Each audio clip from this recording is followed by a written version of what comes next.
Welcome to the Explainer. Today, we are transforming some absolutely crucial safety data into a clear, completely fluff-free guide to protecting your home and your family from a totally invisible threat. Look, if you're a homeowner in San Diego County, this is hands down one of the most practical, actionable deep dives you can take to secure your property. Let's get right into it. Here is our roadmap for today.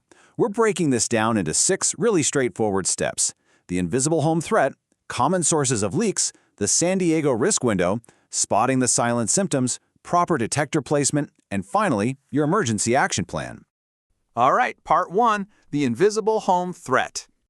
The sheer scale of this issue is honestly staggering. According to the CDC, we're looking at more than 400 deaths and over 100,000 emergency room visits every single year in the U.S. from unintentional carbon monoxide poisoning that has absolutely nothing to do with fires. This isn't just some rare anomaly, you know? It's a persistent, hidden risk that happens in everyday homes all the time. So what exactly is it? Well, carbon monoxide, or CO, is a completely colorless and odorless gas. It forms anytime fuel burns without enough oxygen to actually finish the combustion process. And because it has no smell, no taste, and no color, it is physically impossible for human senses to detect it building up in a room. You literally cannot rely on your natural instincts here. We really need to clear up a massive misconception right off the bat. People constantly confuse a carbon monoxide leak with a natural gas leak. If you have a natural gas leak, you are going to smell it, that unmistakable, really pungent rotten egg odor. Carbon monoxide, on the other hand, it gives you absolutely nothing, no smell whatsoever. That's why knowing where it comes from is your very first line of defense. Moving on to part 2, common sources of leaks. These are your usual suspects. CO comes from fuel-burning appliances. We are talking about gas furnaces, gas or propane water heaters with disconnected vents, and gas stoves being improperly used to, say, heat up a room. It also comes from blocked chimneys where debris traps exhaust inside, cars idling in attached garages, unvented fireplaces, and portable generators run too close to the house. Every single one of these shares the exact same root cause: incomplete combustion or a blocked path for that exhaust to safely leave your house. But here's the absolutely crucial point. Out of all those appliances, the number one hidden source inside a home is a gas furnace with a cracked heat exchanger. When that metal cracks, it allows dangerous combustion gases to completely bypass the exhaust flue and leak directly into the clean airstream. The same clean airstream that gets blown right through the vents into your living room and bedrooms. Which brings us to part 3, the San Diego risk window.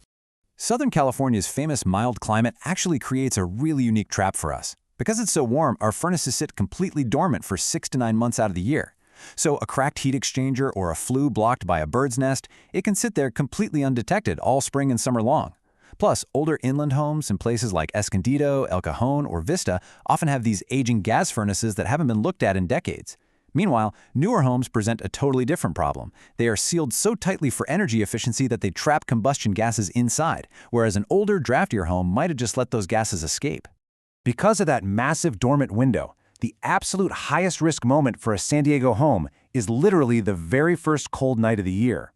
That's when you walk over to the thermostat, flip it to heat for the first time in 8 months, and that dormant gas furnace suddenly roars to life.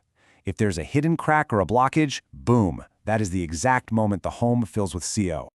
Okay, part 4, spotting the silent symptoms. The truly terrifying thing about early carbon monoxide poisoning is how incredibly ordinary the symptoms feel. I mean, it usually starts with a headache, something so easy to just write off as stress or dehydration. Then comes dizziness and weakness, especially when you stand up. This can easily escalate to nausea or vomiting, which people frequently mistake for food poisoning or a random stomach bug. As exposure continues, it leads to confusion, chest pain, and blurred vision. It perfectly mimics the flu, right? But there are 2 absolutely definitive ways to tell them apart. First, CO poisoning happens without a fever. Second, and probably most importantly, the symptoms actually ease when you leave the house and then return when you come back inside. Oh, and a major red flag? Multiple people, and even your pets, feeling sick at the exact same time. If your dog and your family all suddenly come down with a stomach bug simultaneously, that is a massive warning sign.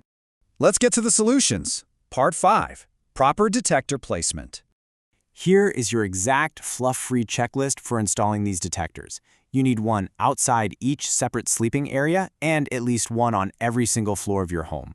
You want to place them roughly 5 to 15 feet away from fuel-burning appliances. Why? To avoid those nuisance false alarms from normal everyday startup puffs. And definitely avoid dead air corners and super humid bathrooms. Now, there is a key difference here from your standard smoke detectors. We all know smoke is hot and rises right up to the ceiling. But carbon monoxide, it's practically the exact same weight as normal air. It doesn't sink to the floor and it doesn't rush to the top. It just mixes evenly throughout the room. What that means for you is that detector height matters far less. You can place it 5 feet up on a wall at eye level or pop it on the ceiling. Either works totally fine, as long as it's loud enough to wake you up at night. But you can't just install them and forget them. The actual sensor inside these units degrades over time. You have to replace your CO detectors every 5 to 7 years, regardless of whether the battery still works or not. Test them monthly. Actually, California Senate Bill 183 legally requires a working CO alarm in any home with a gas appliance, fireplace, or attached garage, which, let's be real, covers almost every single home in San Diego. Finally, Part 6, your emergency action plan. If that alarm goes off, here are the exact steps. Step 1. Get everyone, including the pets, outside to fresh air immediately. Do not stop to open windows to air the place out. Do not try to play detective and find the source. Just get out. Step 2. Call 911, but only once you are safely outside the home. Step 3. Do not re-enter the house until the fire department explicitly tells you it's safe. And Step 4. Before you even think about turning your heat back on, you must get a professional HVAC inspection to find and fix the source of the leak. Look, the absolute biggest takeaway from this entire explainer is proactive prevention. The single most effective thing you can do to protect your home isn't just buying an alarm, it's stopping the leak before it ever starts. Schedule an annual professional furnace inspection in early fall, right before that first cold snap hits. Have a pro check the heat exchanger and the exhaust flues to catch any cracks or blockages while your furnace is still safely dormant. So, I'm going to leave you with this crucial question to ask yourself today. When was the last time your dormant furnace was actually professionally inspected? If you're drawing a blank, or if you know it's been a few years, please don't wait for the cold weather to find out you have a problem. Take action, test those detectors today, and secure your home. Thanks for learning with us on this explainer, and definitely stay safe out there.